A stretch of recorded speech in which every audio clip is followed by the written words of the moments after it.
Alright, so it's Holiday Mountain or Holiday Mountain Music? Holiday Mountain. Holiday but our website is holidaymountainmusic.com. Okay, got it. Yeah, there is a mountain called Holiday. Yeah, or there's a Holiday Mountain. They don't like us. The ski place. Yeah. Okay. They're not into it. Alright, tell us all your names and what you do in the band. I'm Laura Patino. I'm the front woman. I sing. I play synth. My name is Bradley Will. I'll be playing electric bass and synthesizers and sing a little bit.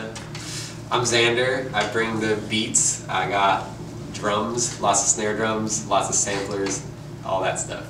Alright, so each one of you guys tell us about your first experience in music. Like, did you get thrown up on at a rock concert or what'd you do? Experience? You mean like the overall, first time what's really the first thing felt when it? you think back and you look back? What do you think of when you think, oh man, that was when I loved my first love? where? Alright, Yeah. I mean, geez, when I was growing up in Michigan, I must have been like 8 years old, and I was hanging out with a bunch of like 12, 13-year-olds or something like that. And I remember the first thing they showed me was it like Dookie by Green Day? And that's the first time I'd heard anything about, you know, resembling punk rock or that kind of stuff. It's like, holy shit, they're swearing and the energy's great, and it's like, so I immediately had to go out and buy that, and had to buy a CD player too. That was important.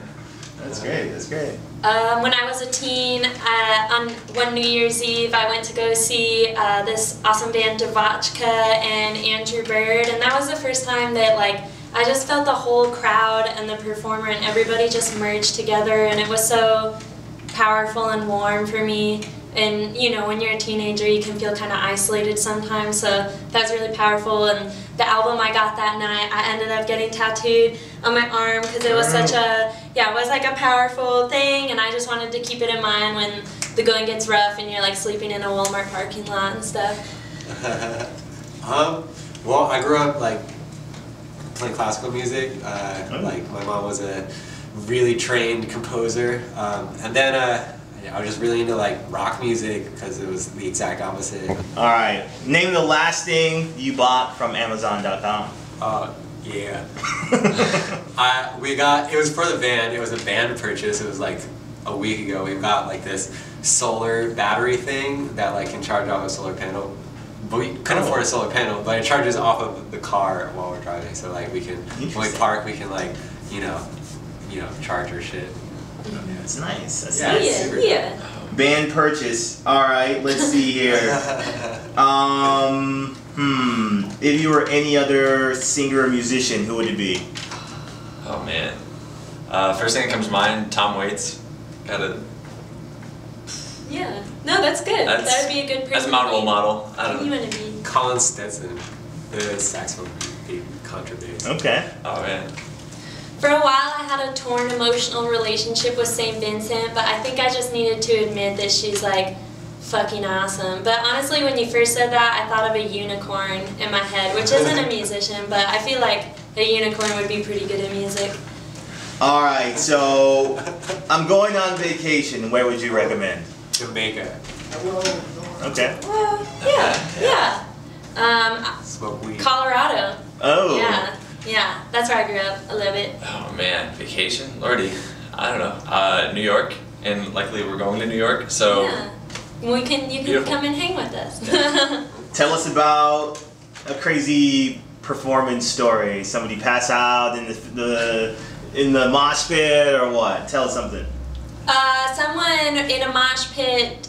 The mosh pit was going very well. People were responding well to it, and then one guy got really into it and just took off, everything, and like his penis was out, and then it wasn't cool anymore. Like people were down with girls' boobs being out, but yeah, once the penis came out, it wasn't. So he got totally naked. Yeah. There were girls like getting naked, which was like everyone was like, oh, we'll mosh harder. But then, once the penis was out, then it kind of ruined the whole thing. Yeah, you can see him like moving through the crowd, and everybody's kind of like being repelled by it as he's like moving through. You're like parting a scene.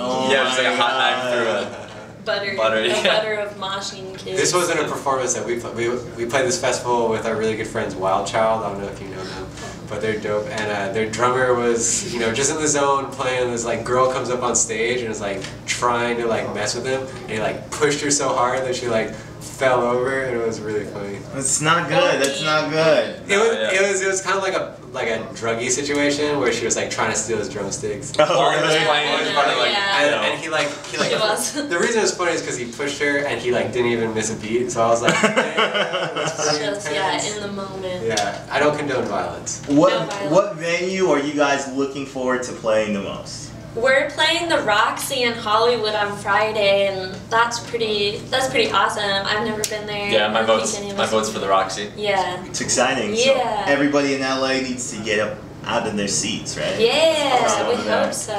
All right, cool. Favorite TV shows, each one. Let's hear it. Favorite? Lately, I've been watching Adventure Time. That's the first thing that comes to mind. I spend a lot of time with these two guys, so sometimes I need to rejuvenate that like kind of shallow feminine energy. So I'll watch a lot of Girls or the Mindy Project. I've been known to watch Sex and the City like 18 million times. Okay, totally take it back. It's that new like Cosmos with like Neil Tyson. The new Cosmos. Okay. It's just crazy. Oh, I love it. That's cool. We've been watching Louis in the car though. I have the 4th season of Louis. We all love Louis C.K. and he's like especially comforting when you're driving through the middle of nowhere because he understands the value of like mundane beauty, I guess. Yeah.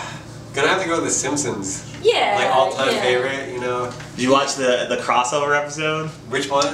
With there was like a Simpsons Family Guy episode. No, they did now. That's like a crazy. I need to get on that. That's crazy. Wow. That's wild. Oh my gosh. Tell us, what do you think about Phoenix?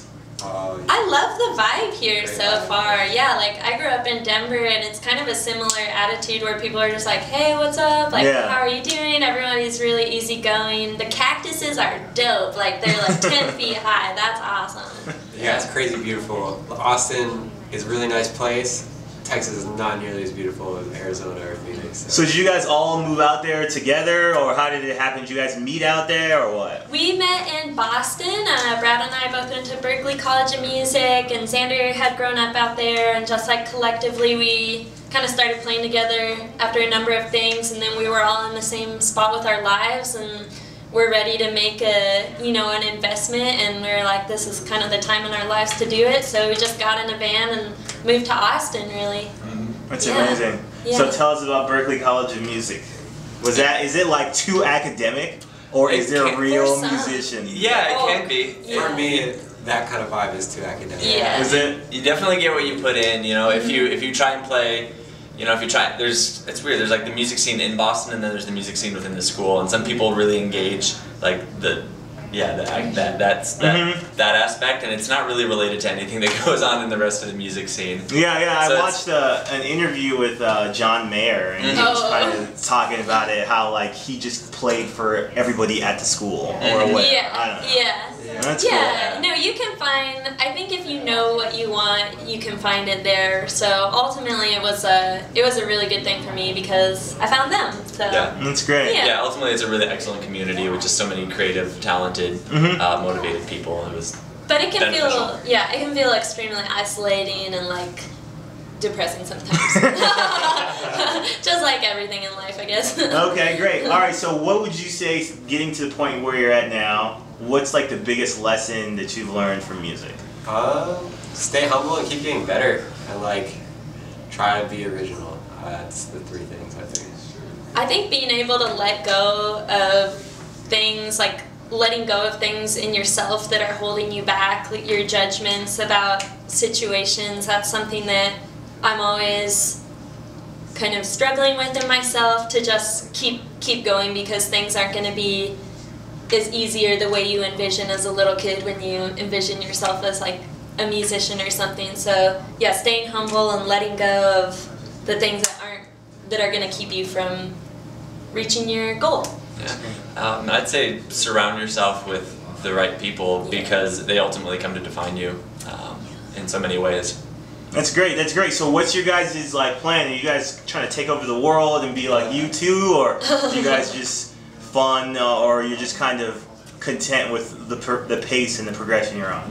I mean, I think we all would love to travel the world and just spread what we do. And I mean, there's nothing that makes us happier than seeing people dance and be happy and freak out and express themselves in like a weird way that they wouldn't have had the chance to otherwise. So I think if we can just keep doing what we're doing and spread it around, like, that's the goal. Yeah, yeah. I mean, for me, one of the best feelings in the world is just being on stage and like entertaining people and just seeing, you know, the great reaction that you get. So if I can just, you know, if we can be doing that on a larger and larger scale, Yeah. that's the goal.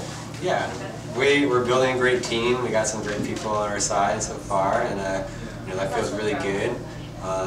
Really, we'll go as far as we can go without really like making a compromise to like what we want to do with art and music, I guess. That's great. Yeah. That's great. All right, so where can everybody find you guys on the internet? Everywhere. HolidayMountainMusic.com is our official website, and then Holiday Mountain Music, you can find us that way on Facebook or Instagram or Twitter. Twitter is Holiday MTN. Yeah, Music. Holiday MTN Music. Yeah, there's a ski resort out there that took our Twitter handle.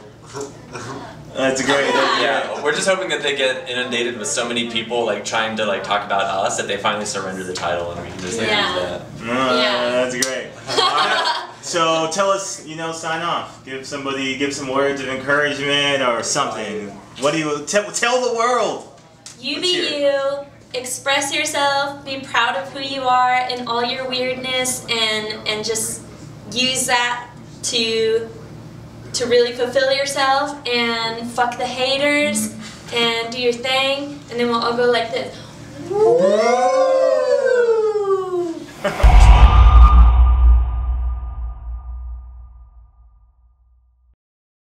9 to 5. Stripping is the new black, and if you can't pay these girls bills, no one is checking for you.